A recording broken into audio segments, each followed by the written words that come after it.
ಇನ್ನು ದೆಹಲಿಯ ಎಐಸಿಸಿ ಕಚೇರಿಯಲ್ಲಿ ಸ್ವಾತಂತ್ರ್ಯೋತ್ಸವದ ಧ್ವಜಾರೋಹಣದ ವೇಳೆ ವಂದೇ ಮಾತರಂಗೆ ಅಪಮಾನ ಆಗಿದೆಯಾ ಅನ್ನುವಂಥ ಪ್ರಶ್ನೆ.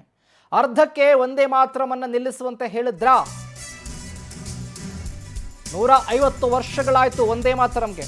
ಹಾಗಾಗಿನೇ ನಾವು ರಾಷ್ಟ್ರಗೀತೆಗೆ ಯಾವ ರೀತಿ ಗೌರವ ಕೊಡ್ತಿದ್ದೀವೋ ಅದೇ ರೀತಿಯಾಗಿ ವಂದೇ ಮಾತರಂ ಗೀತೆಗೂ ಕೂಡ ಅಷ್ಟೇ ಪ್ರಾಮುಖ್ಯತೆ, ಪ್ರಾಧಾನ್ಯತೆ, ಗೌರವ ಸಲ್ಲಬೇಕು.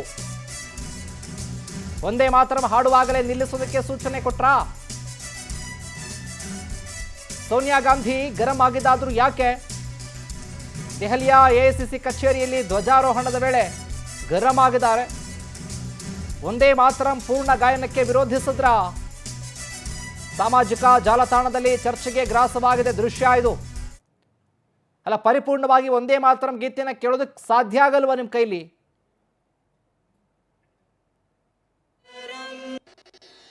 ವಂದೇ ಮಾತರಂ ವಂದೇ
ವಂದೇ ಮಾತರಂ.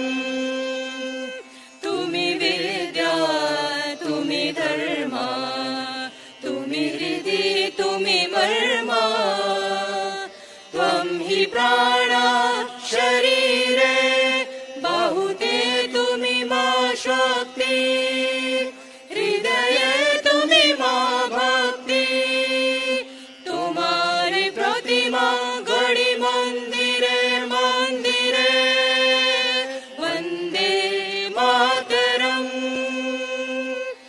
ತ್ವಂ ಹಿ ದುರ್ಗಾ ದಶ ಪ್ರಹರಣ ಧಾರಿಣಿ ಕಮಲಾ ಕಮಲ ದಲ ವಿಹಾರಿಣಿ ವಾಣಿ ವಿದ್ಯಾ ದಾಯಿನಿ ನಮಾಮಿ ತ್ವಾಂ ನಮಾಮಿ ಕಮಲಾಂ ಅಮಲಾಂ ಅತುಲಾಂ ಸುಜಲಾಂ ಸುಫಲಾಂ ಮಾತರಂ ವಂದೇ ಮಾತರಂ ಶ್ಯಾಮಲಾ.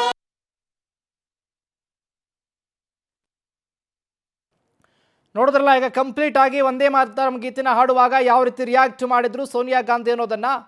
ಒಂದು ಚರಣ ಆಗ್ತಾ ಇದ್ದಂತೆ, ಪಲ್ಲವಿ ಆಗ್ತಾ ಇದ್ದಂತೆ ಅದನ್ನು ನಿಲ್ಲಿಸ್ಬಿಡಿ ಸಾಕು, ಯಾಕೆ ಇನ್ನೂ ಆಡ್ತಾ ಇದ್ದೀರಾ ಅಂತ. ಅಂದರೆ ನಾವು ಎಷ್ಟು ತಿಳ್ಕೊಳ್ತಾ ಇದ್ದೀವಿ, ಎಷ್ಟು ತಿಳ್ಕೊಂಡಿದ್ದಾರೆ ಅಂತ ನಾವು ಈಗ ಅರ್ಥ ಮಾಡ್ಕೊಳ್ಬೇಕಾಗತ್ತೆ. ಈ ರೀತಿಯಾಗಿ ಅಪಮಾನ ಮಾಡೋದಾ? ನಿಂತ್ಕೊಳ್ಳೋದಕ್ಕೆ ಆಗ್ತಾ ಇಲ್ಲ, ಇಷ್ಟೊಂದು ಬೇಕಾಗಿತ್ತಾ? ಹೌದು, ಅದೇ ರೀತಿಯಾಗಿ ರಿಯಾಕ್ಟ್ ಮಾಡ್ತಾ ಇದ್ದಾರೆ ಅವರು.